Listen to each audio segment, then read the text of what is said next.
A warm welcome to Disky Talk with Liolo. If you're tuning in for the very first time, I do ask that you please subscribe and hit that notification bell. If you've been a part of this journey, I hope you thoroughly enjoy this episode. So, on today's episode, I discuss all things Afcon 2021 as I have a feature-focused episode where I look at Cameroon and Nigeria. And then in the extra time segment, I will look at the fixtures of the last round within the group stages.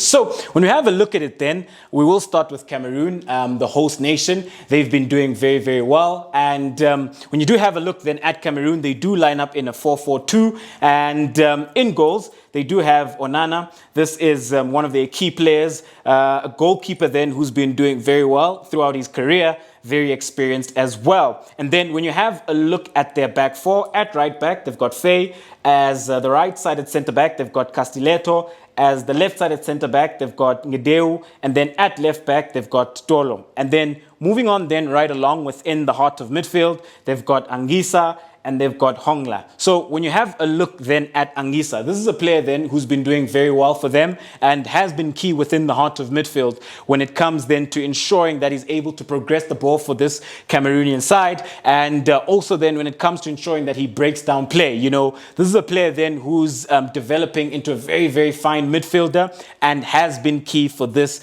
Cameroonian side. Moving on then right along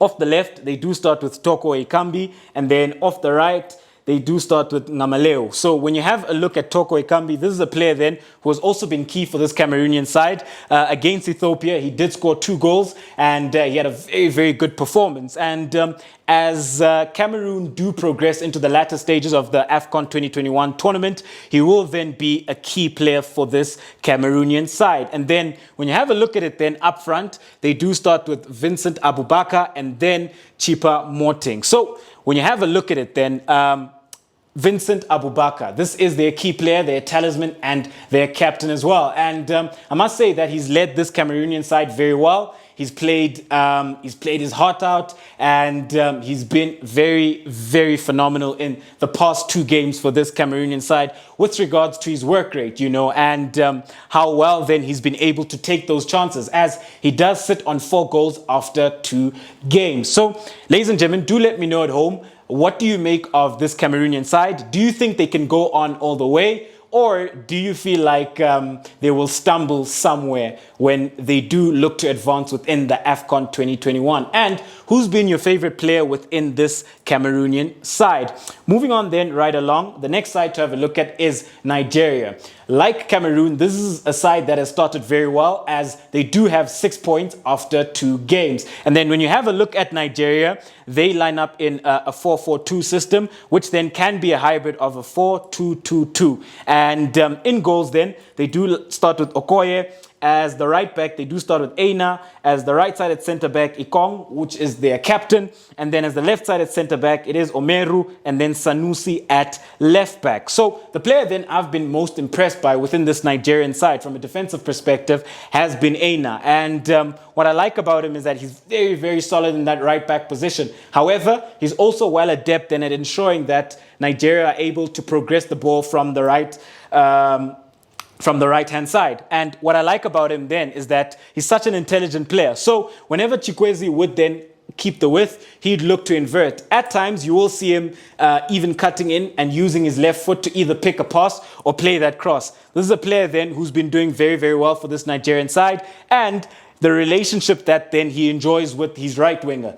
Very smart then, because at times he's then able to invert when his winger does keep the width. Whenever the winger does come in, he then would go on the outside and offer that width for this Nigerian side and can deliver those balls into the box as well. We did also see him put in that long throw in, which is also something that Nigeria can use then when they look then to break down teams and create chances as well. very impressed with Eina's performances so far. Within the heart of midfield then, they do start with Aribo and Ndidi. When you have a look at it then, Ndidi has been a key player for this Nigerian side. Very important when it comes to breaking down play for this Nigerian side. And whenever then he's tasked to drop deep into those pocket of spaces and look to start play for this Nigerian side.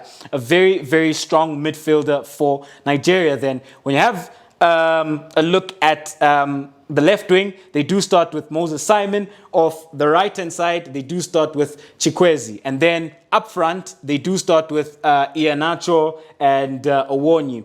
But the two key players that I'd like to focus on when it comes to this Nigerian side from an offensive perspective is Moses Simon. This is a player then who starts off vertical zone 1. He does then look to drift in and take his man one-on-one. Very well adept then at creating chances. He's very quick and he's also a very, very skillful player. And what I like about him then is that his final product is something that keeps improving. As within the last game, he did get the assist and he got the goal as well. Very interesting to see then as Nigeria advance, how will opposition try to stop him? And then when you have a look then at their talisman, you've got Kelechi Iheanacho. This is a player then who did very well against Egypt with regards to how he took that goal. You know, that was a world-class finish by him. And then against Sudan as well, I thought he had a very good performance. And at times you will see him dropping a bit deep to get the ball within the heart of midfield and make things happen. This is a player then who's got great technical ability. He can also strike the ball from far out. So, ladies and gentlemen, do let me know, what do you make of this Nigerian side? Which are some of the key players do you think will be important going forward? And do you foresee Nigeria going on all the way? So, the first segment was Cameroon. The second segment was Nigeria. And then the final segment of today's episode then, which is the extra time segment, is the fixtures. So, within the group stages, we have reached the last round of fixtures. So when we have a look at it then, Burkina Faso do take on Ethiopia, and I foresee Burkina Faso winning that one. So I've been a bit disappointed with regards to how Ethiopia have lacked that tactical discipline, because at times they've played very good football, but they've been too open. So I do foresee Burkina Faso winning that game. Moving on then right along, we've got Cape Verde versus Cameroon. When you have a look at that one, I do foresee Cameroon winning that game and finishing the group with 9 points. And then when you have a look at it, we've got Malawi versus Senegal. In that game, I do foresee Senegal winning, as I do think that they would like to finish off strongly. And then we've got Zimbabwe versus Guinea. That is a very interesting encounter. However, I do foresee Guinea winning that one. And then we've got Gabon versus Morocco. When you have a look at that one, I do foresee Morocco winning and also finishing with 9 points within their group.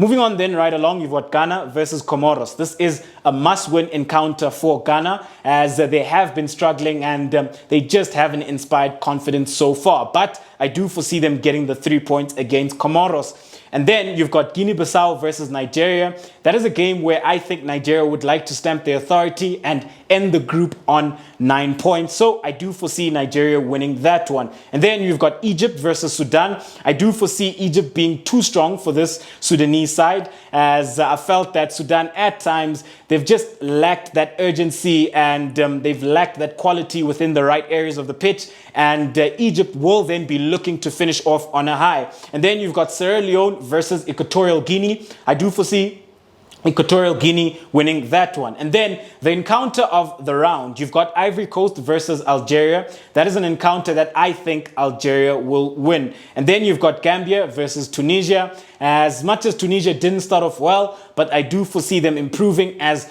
the tournament progresses, and I do foresee them winning this encounter. And then the last fixture, you've got Mali versus Mauritania. This is an encounter then I think Mali will win. So, ladies and gentlemen, do let me know, what do you think of today's episode? So, from Cameroon to Nigeria and then the fixtures. Thank you very much for tuning in to yet another special episode of Diski Talk with Luyolo. Signing out.